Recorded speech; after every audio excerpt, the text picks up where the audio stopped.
그러므로 피곤한 손과 연약한 무릎을 일으켜 세우고 너희 발을 위하여 곧은 길을 만들어 저는 다리로 하여금 어그러지지 않도록 고침을 받게 하라. 모든 사람과 더불어 화평함과 거룩함을 따르라. 이것이 없이는 아무도 주를 보지 못하리라. 너희는 하나님의 은혜에 이르지 못하는 자가 없도록 하고 또 쓴 뿌리가 나서 괴롭게 하여 많은 사람이 이로 말미암아 더럽게 되지 않게 하며 음행하는 자와 혹 한 그릇 음식을 위하여 장자의 명분을 판 에서와 같이 망령된 자가 없도록 살피라. 너희가 아는 바와 같이 그가 그 후에 축복을 이어받으려고 눈물을 흘리며 구하여 버린 바가 되어 회개할 기회를 얻지 못하였느니라.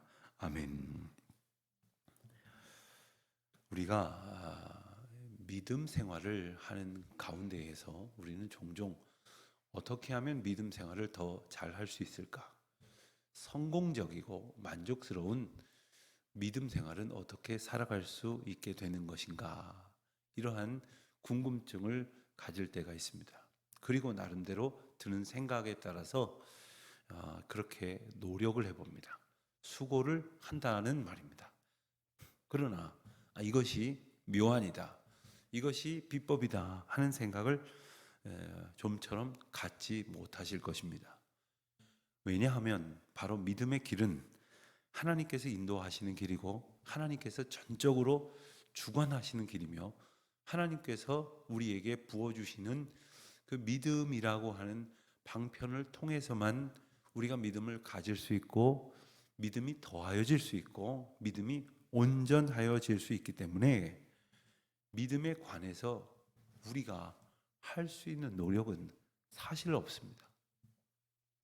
우리가 노력한다고 하는 것이 하나님 앞에서 믿음에 관한 바른 자세를 갖는 것이지 우리가 그 믿음이 우리 안에서 만들어질 수도 없고 그리고 우리 안에서 하나님께로부터 얻어질 은혜가 우리 마음대로 새롭게 창출되거나 혹은 재생산되어질 수도 없다는 사실을 우리는 겸손히 인정해야 합니다.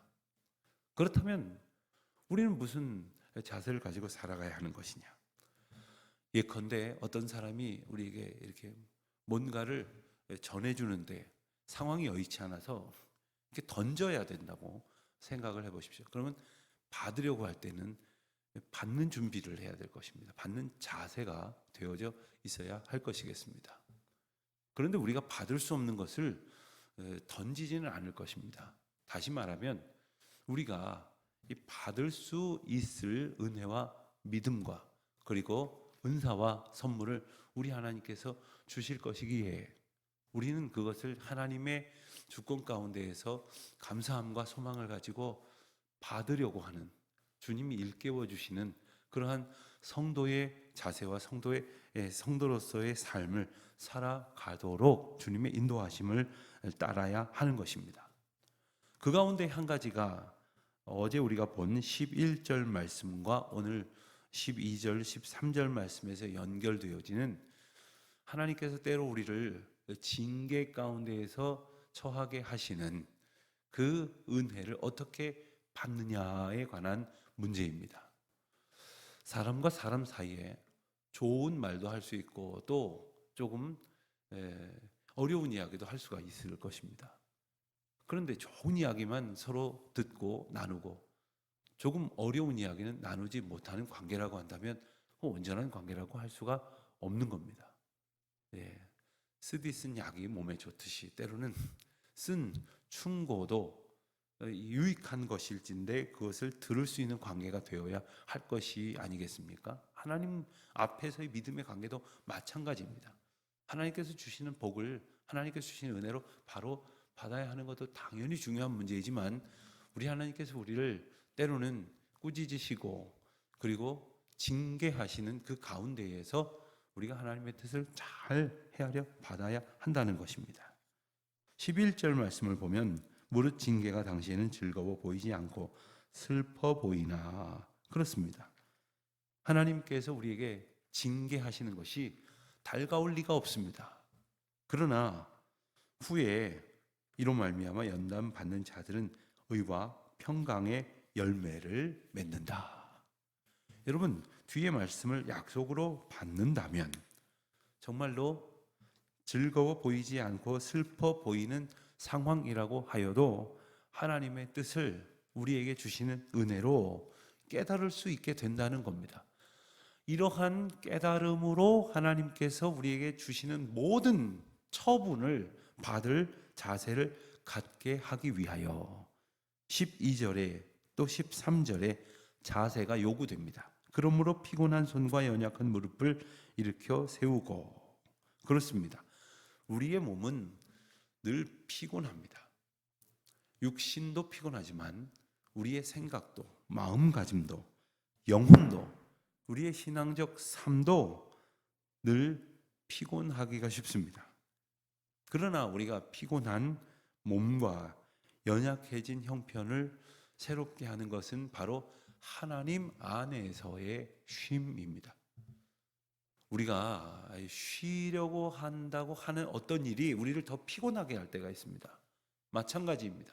우리가 어떤 문제를 놓고 아무리 고민한들 밤새도록 골몰한다 하여도 그 문제 가운데서 우리가 몸과 마음과 영혼의 쉼을 얻을 수 있는 문제가 아닙니다.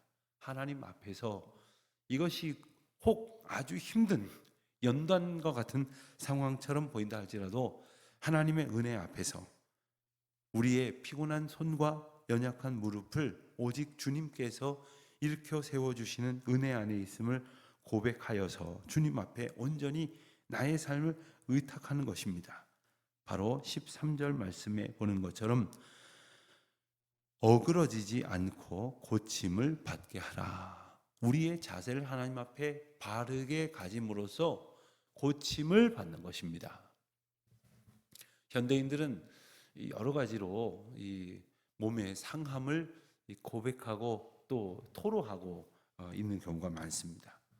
그래서 몸의 한두 곳 정도는 어떤 분은 허리가 될 수도 있고 또 혹은 어깨 혹은 목 또는 여러 가지 그 몸의 크고 작은 관절 같은 곳에 이렇게 고통을 호소하시는 분들이 있는데 그런 분들의 1차적인 원인은 지속적으로 오래도록 그 바르지 못한 자세로 지냈기 때문이다 하는 것을 우리가 상식적으로 잘 압니다. 그래서 이렇게 괴로움을 겪고 있다. 이렇게 알면서도 좀처럼 그 자세를 고치지를 않습니다. 긴장하고 잠깐 몸의 자세를 바로 하는 그런 신용을 하지만 이내 어그러진 채 살아가면서도 훨씬 더 많은 시간을 어그러진 채 살면서도 그것을 고치는 것에서부터 시작을 하려고 하지를 않습니다. 하나님 앞에 우리가 바른 자세가 무엇인지를 깨달아 듣도록 주님 말씀을 주셨습니다.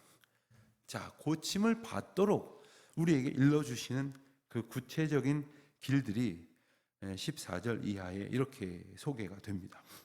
모든 사람과 더불어 화평함과 거룩함을 따르라.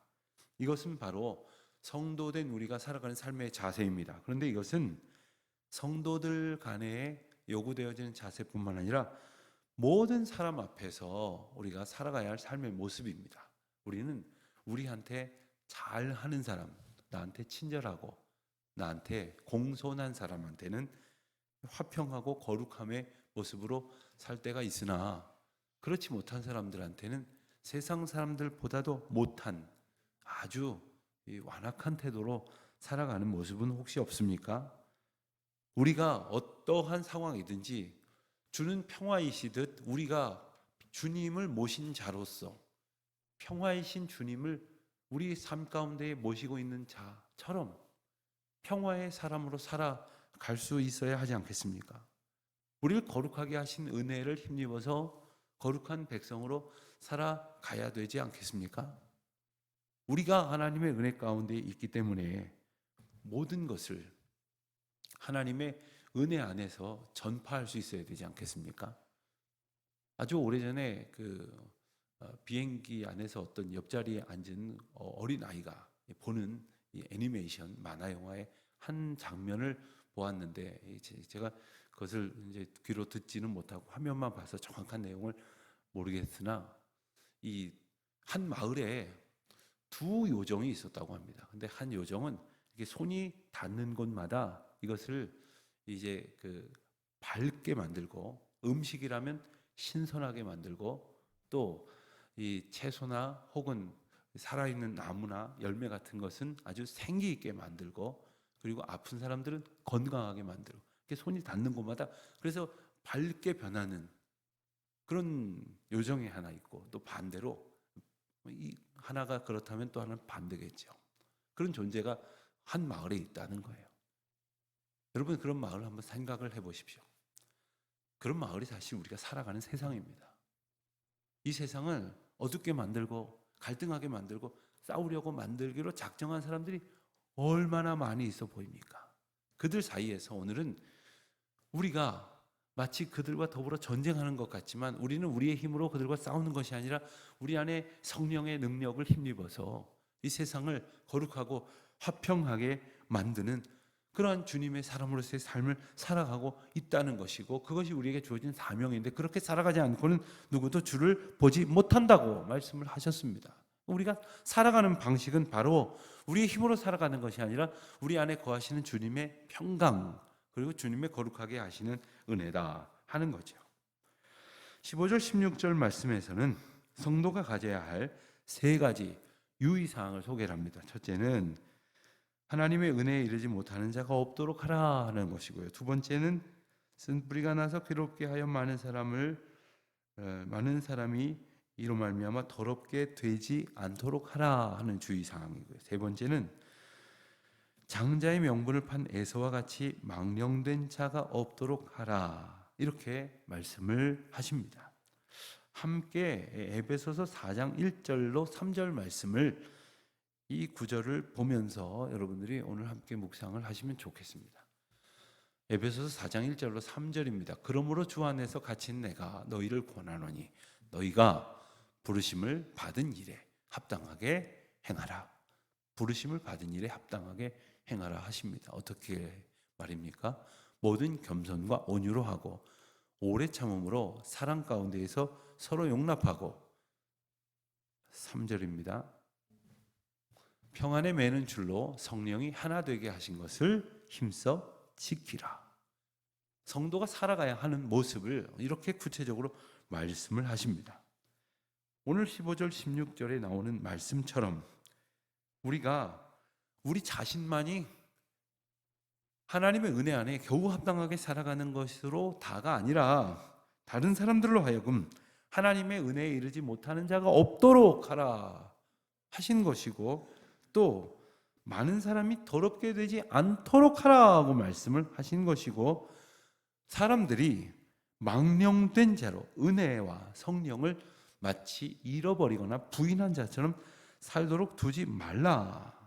망령되다는 말은 이스라엘 백성들에게 있어서는 하나님을 알지 못하는 이방 사람들처럼 산다는 것을 의미하는 것이고, 하나님을 우리 성령 가운데에서 모셔드리고 살아가는 사람들에게는 성령의 영이 아닌 악한 영에 휘둘려서 살아가는 것을 말하는 것이고, 또 하나님의 백성된 자들의 측면에서 볼 때는 하나님의 영혼의 역사를 부정하고 있는 경건하지 않은 자들의 모습을 말하는 겁니다.